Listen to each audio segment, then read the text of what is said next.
I want to thank the President for initiating this process.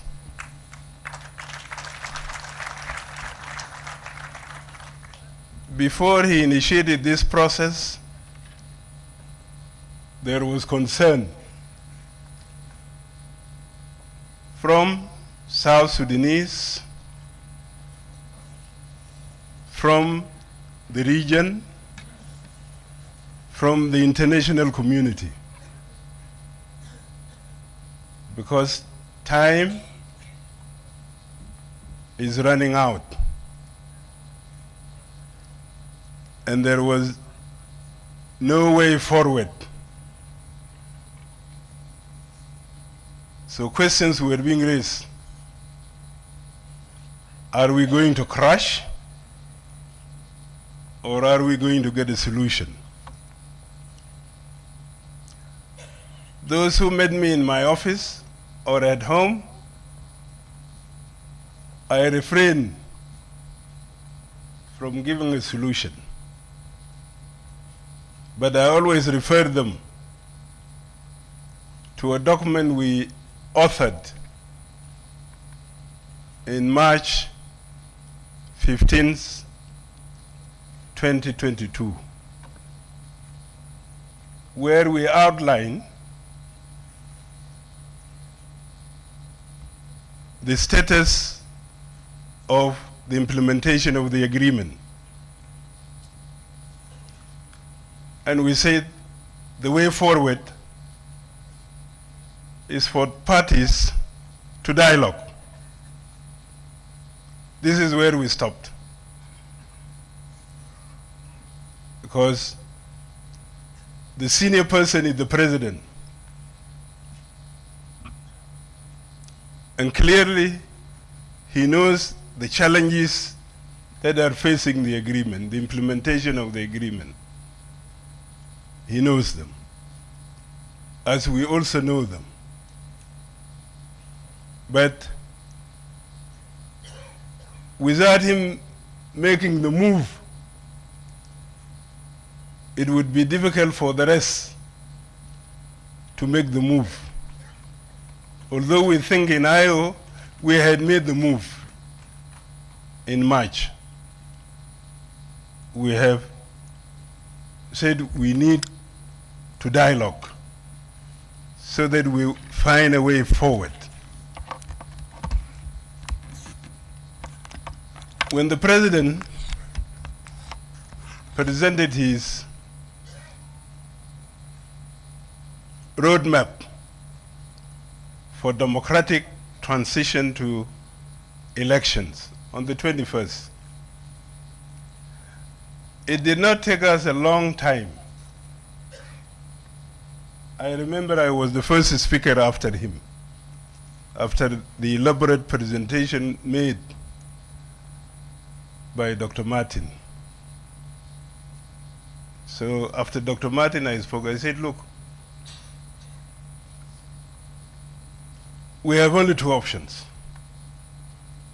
Crash by 22nd February, or we extend. And if we extend,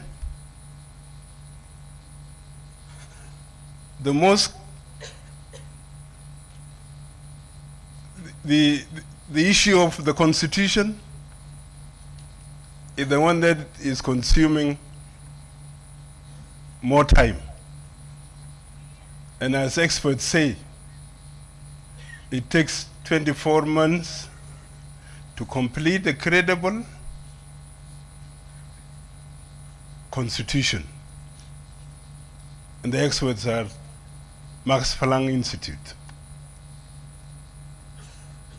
Therefore, we say this is from this activity, when we have established the NCRC, to the Constitutional Conference, and the end of the transition.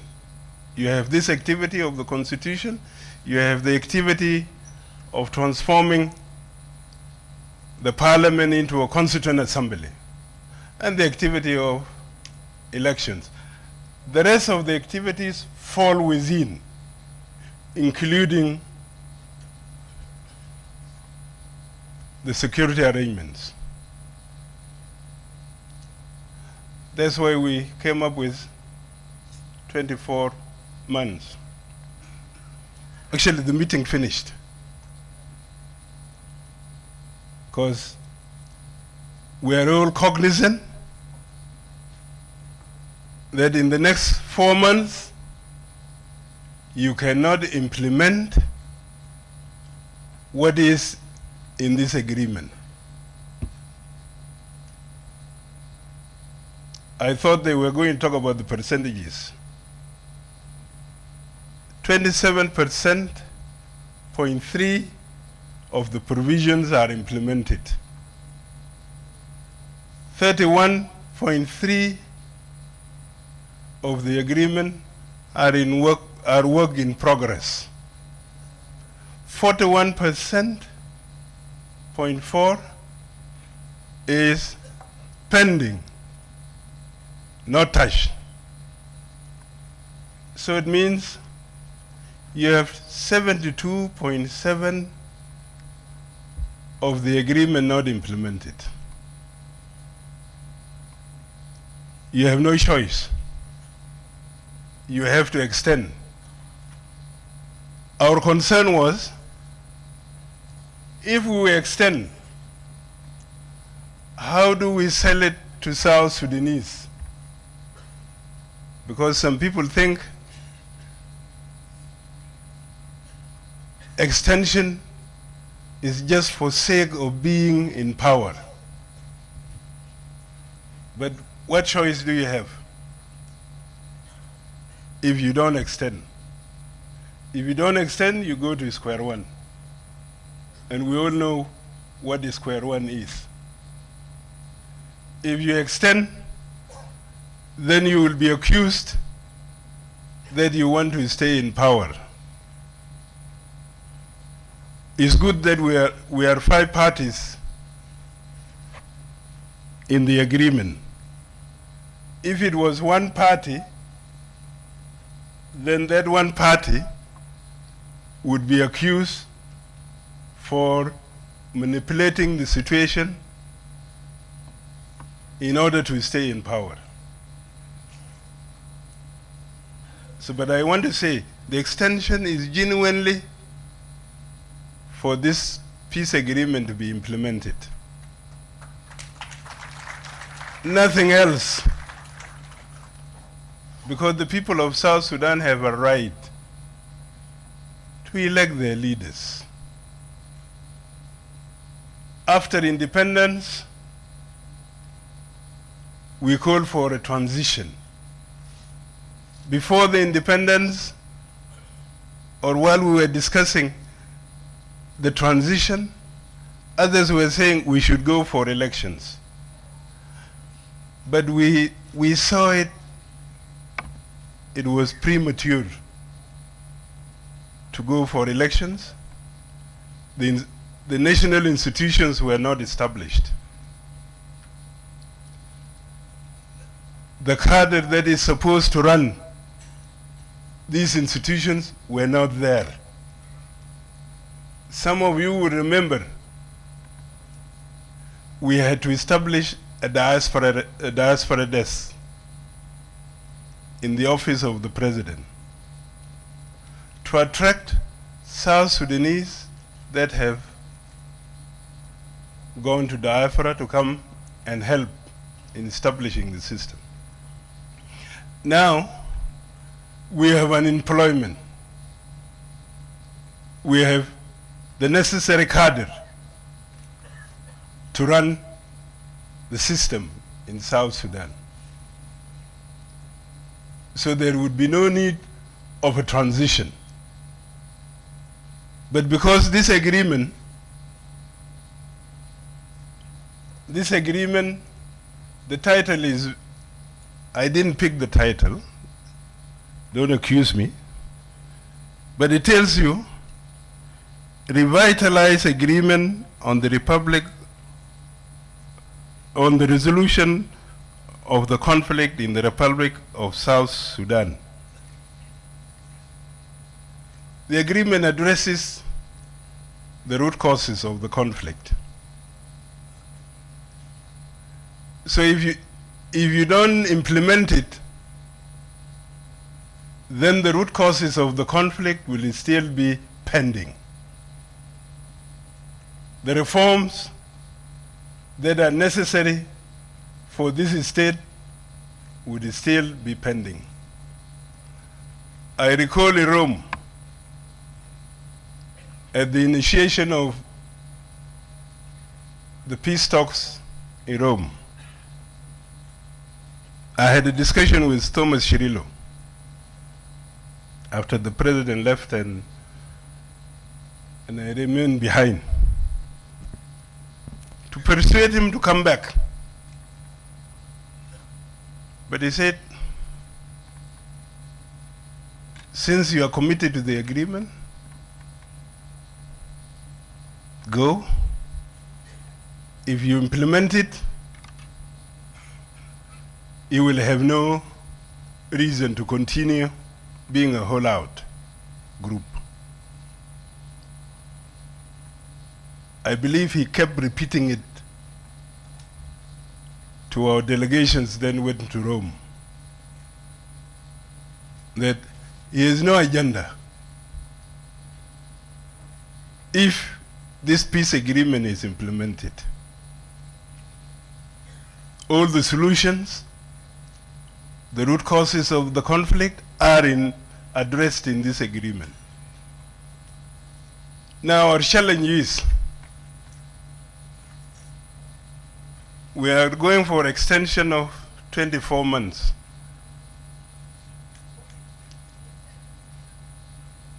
Will we implement it? People talk of political will. Political will. I think if we have political will, we should implement it. If we didn't have the political will when we started implementation of this agreement, now circumstances have forced us to generate that political will.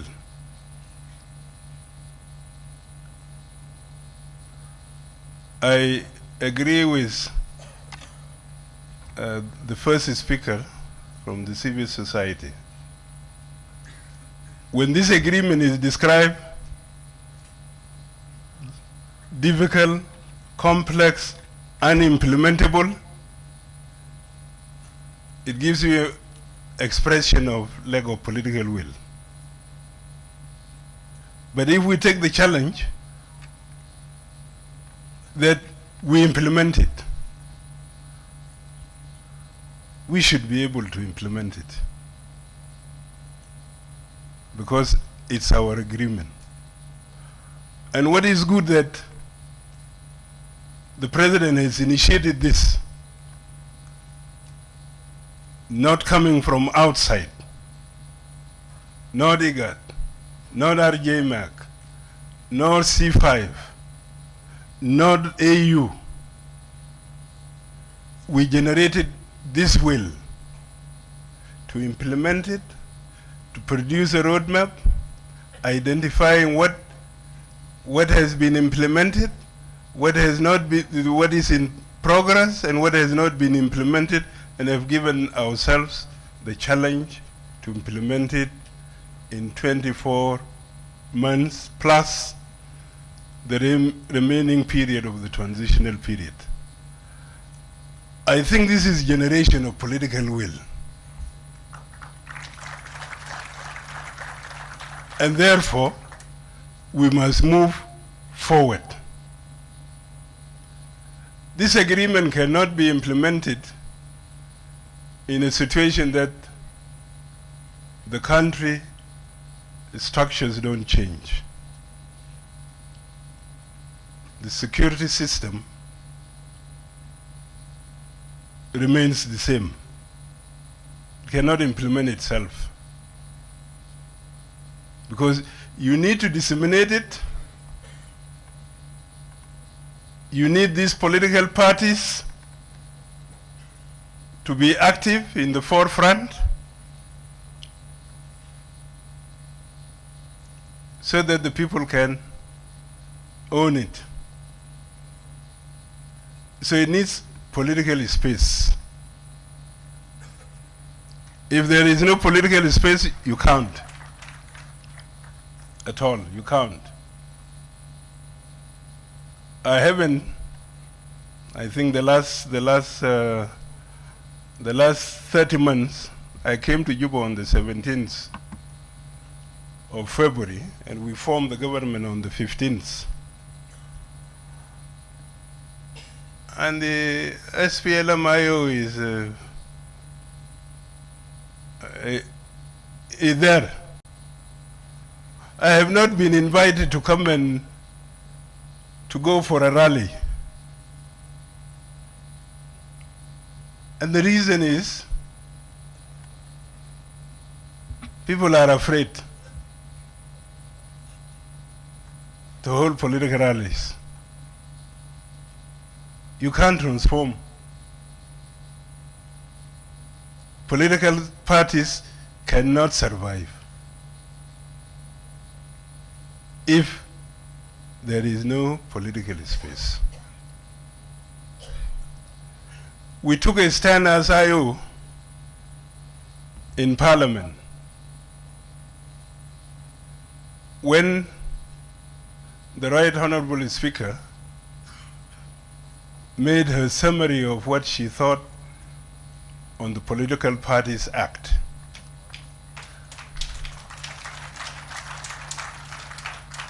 The IO MPs objected. And by the way, I have met them 4 times since they declared a boycott. I would call them, I share their caucus to evaluate whether there is a reason for them to go back to Parliament. But they maintain, no, they will not go back. Because if they went back with what happened in the TNLA, I should kiss this agreement goodbye. This agreement gives us a way to work, whether in the executive or in Parliament. If there are differences, there is also a way of doing it. It is not the attendance. It is the consensus that you generate in Parliament. I personally, when I was told of what happened, I wrote to the President. I repeated to all concerned, because it was the first incident. And if this first incident is left to go, the SPLM-IG and its allies has a mechanical majority. It will pass anything they want to do. But then they would forget that there is an article which is 1.14.8 that tells you in Parliament, in doing your business, you must support the agreement. You must enact legislations that support the agreement and reforms in it. People read it, they forget this is a guideline. Now, if we start now, differences from the Political Parties Act and we don't resolve them.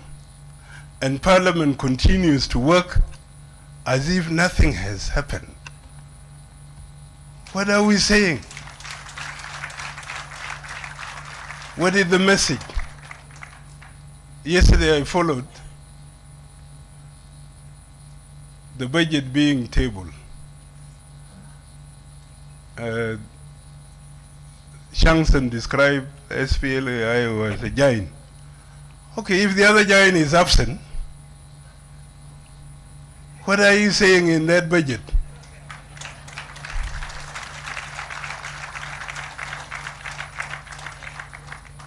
You are not working to support the agreement.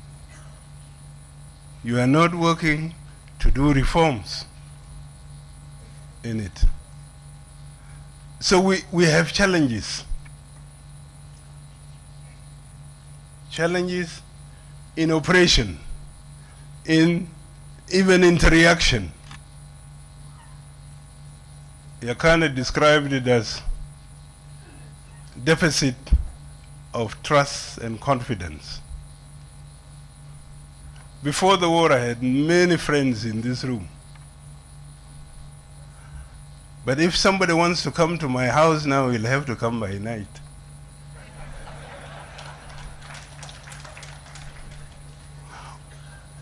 Why is that? This is because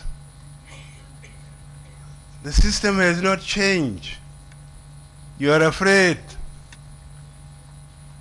You might be targeted.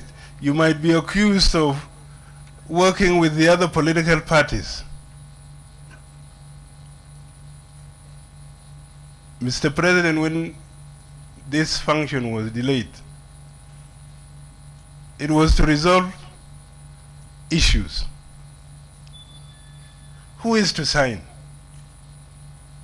Who is to sign? SWA? Is it going to be Vice President Hussein? Is it going to be Honorable Josephine? They are one coalition. What prevents them to solve this? Is Josephine, this is a political party. I'm talking here as a share of a political party. If Josephine is the chair, then she should sign. Because it's not a governmental forum. So in the end, people had to come and say, okay, the person who signed last time, even if he is not the chair,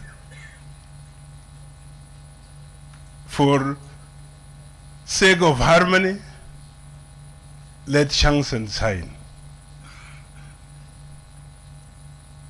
And the issue of OPP was discussed. I think if we have a good political space, these political parties will resolve these differences. They will resolve them. So political space is important. I hope, Mr. President, in your statement, you will make it. Say,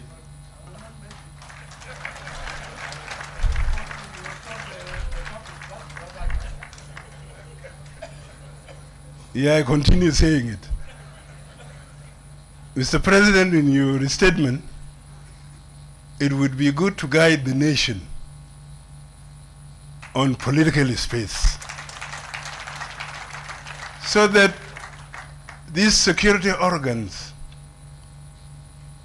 are not targeted by political parties. Because we would want to see our national security loved by all. We would like to see our police to be the protector of all. We would like to see our army,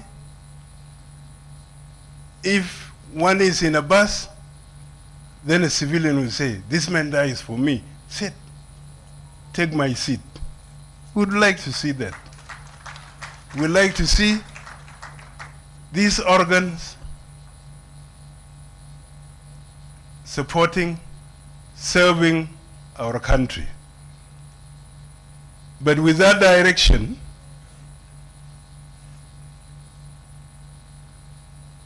things will continue. Obviously, Parliament has passed the security bills, or one security bill, SPDF bill or act now. The rest are still pending. I hope any of these that had been passed in the absence of IO should return to Parliament, including the political party bill, so that we do it together. Deng was talking about unity.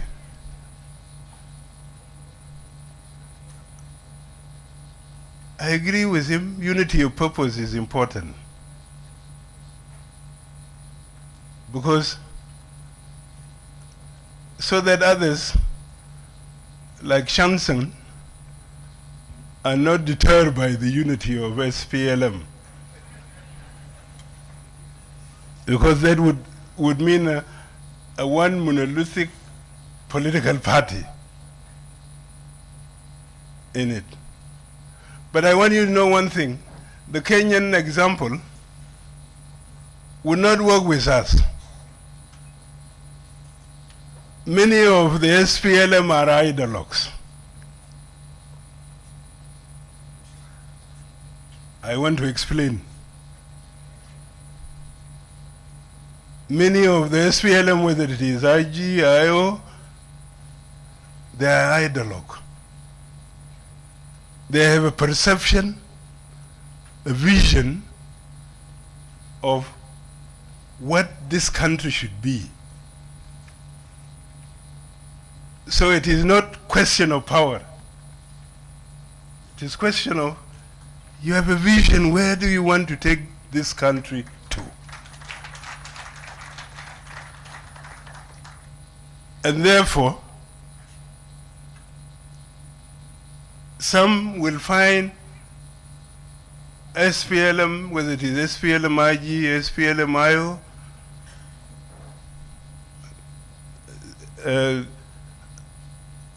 an animal which says, okay, this is the vision.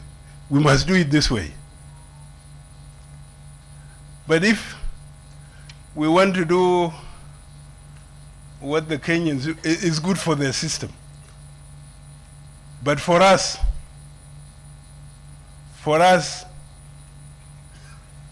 in this republic, it's different. I do remember when I was a young boy, very young indeed, in Kodok. Clement Omboro, Minister of Interior, visiting Kodok. We were his students. They came with slogans. Sheikh Lam was their forerunner. Slogans about independence. I have written several slogans, but I forgot them. But the slogan of Clement Omboro, I want to say it, maybe somebody was with us in Kodok. It says, freedom with justice, we demand complete separation. We were kids. That was his slogan. We sang it, jumped around about it, but it built us. Built us. Political parties are built on ideological basis. How you see the country, how it would prosper. So that is why probably there's a difficulty in unification of the SPLM,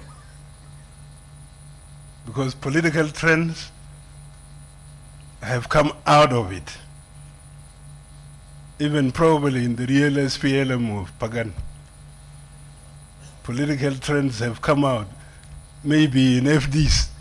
They're failing to join SPLM-IG. They want to be kept separate because they have a political trend. So Kenyans have their own model. We have our own model. We can build it. We can build it. It's not bad. Well, I say it's political forum. I don't want to end without mentioning, first, I read a statement made by the civil society. Maybe another group which does not go with Yakana. When I looked at the document, I saw it was fears, based on fears, based on the fact that they didn't know what is in the roadmap. They didn't see it. But they were invited yesterday. Why did they not come? To come and contribute. However, it's because there is misinformation. Because even some people came to me who are responsible. They said, are you going to reduce the number of the vice presidents?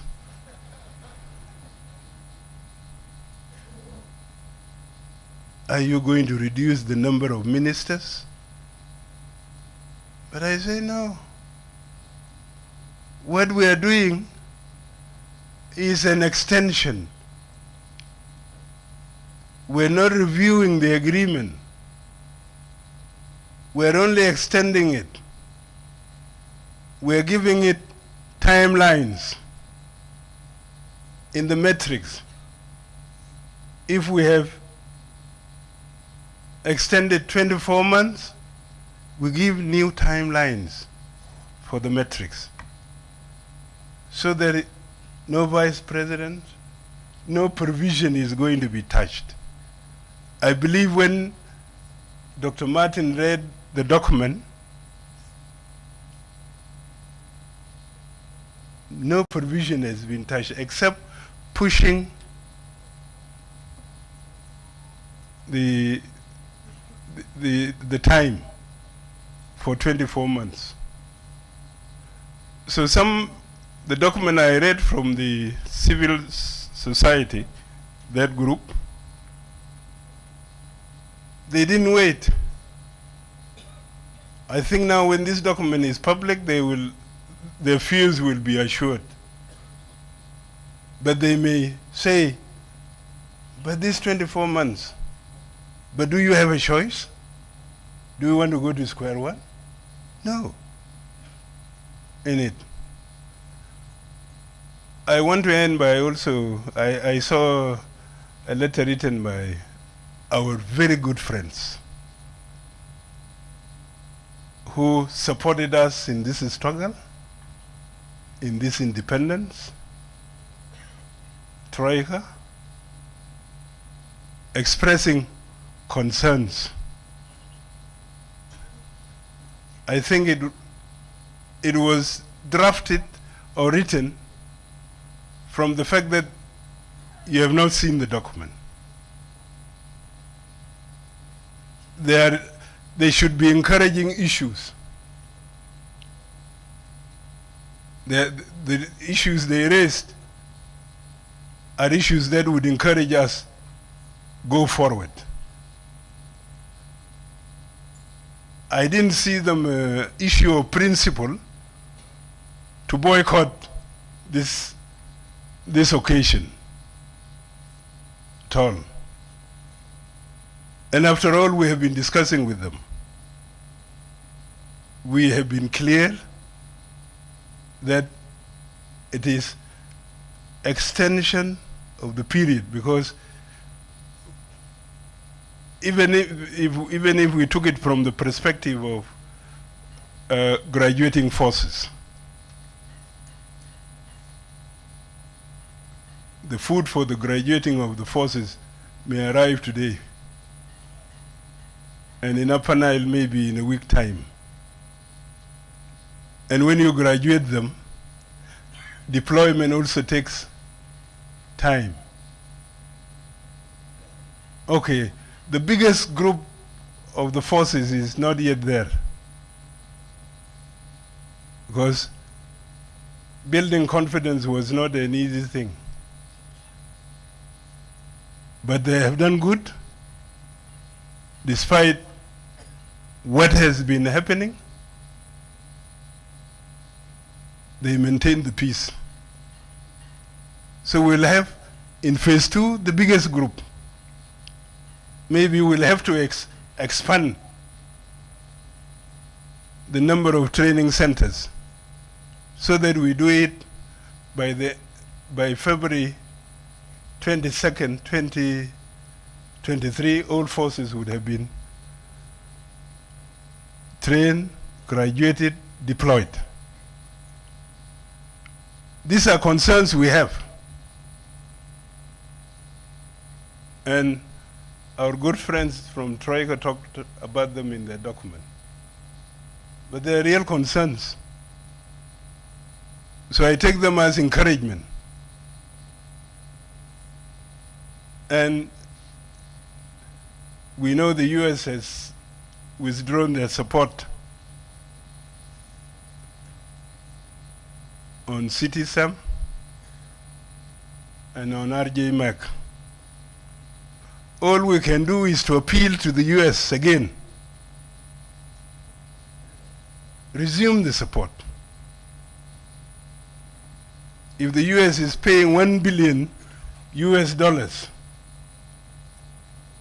on humanitarian, it shouldn't go for nothing. This country should be secured, and the country should move to democratic elections in a secured situation. If we went to elections now, you have multi political parties, multi forces. Who will respect the elections? They will not. It will be chaos. But I want to end by saying, let's continue working together, the international community. We appeal to you again. Continue support to us, to the region. We appreciate the work they have done. They made us reach this point. At times when there are difficulties, they would come and give us counsel, and we move forward. Okay, this time, they only came to us as, okay, you are extending, yes. And they had the same concerns like we had. Will the people accept the extension? Will the international community continue support with the extension? But I think now that the roadmap for democratic transition, peaceful and democratic transition, is exposed to all of us, we should say we support it. By this, I want to end my statement. Thank you very much.